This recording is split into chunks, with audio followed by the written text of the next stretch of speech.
Otodini Jesu.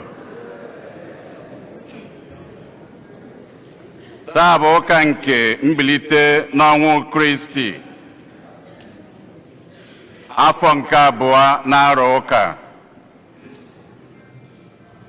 Igbo Catholic Community ji obi aṅụrị ekene ezinụlọ anyị niile na ndị ọbịa niile nọ n'ime ụlọ ụka anụnwa tata na ndị niile nọ ebe dị iche iche n'akụkụ ụwa niile anyị na ha ga-achụ aja Mass tata.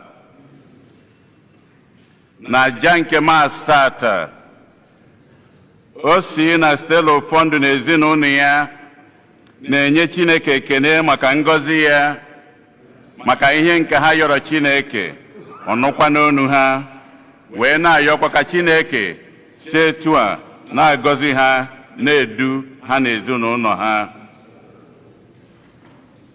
Polycarp na Josephine ihe si aba na-enyekwa Chineke ekene n'ụzọ pụrụ iche ka akwamozu nke Mary Joan dibịa ka o si were gaa ọfụma, were na-ayọkwa ka mkpụrụ obi ya na mkpụrụ obi ndị niile nwụrụ n'ezinụlọ ihe si aba n'izu nwanne ka ha zuru ike na ndokwa.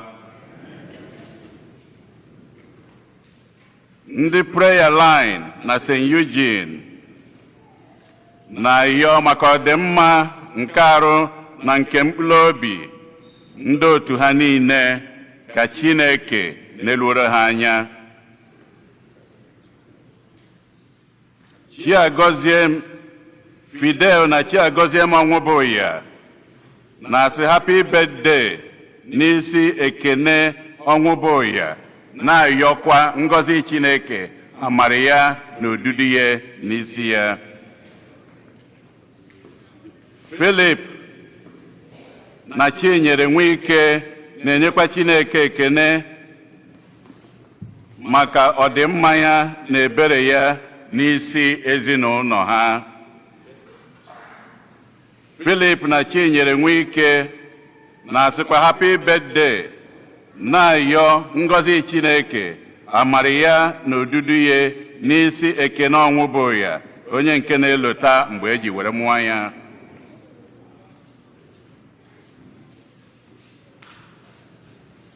Philip na Chinyere Nwike na ezinụlọ ya na-ayọ maka mkpụrụ obi Josephine Ụkamaka Nwike. Sister Perpetua Ada Ezekwike na-ayọ maka mkpụrụ obi nwanne ya nwanyị Maria Nzekwe. Mberu na Nwaka Ego Mmeje na-ayọ maka mkpụrụ obi Veronica Nkiruka Udoji.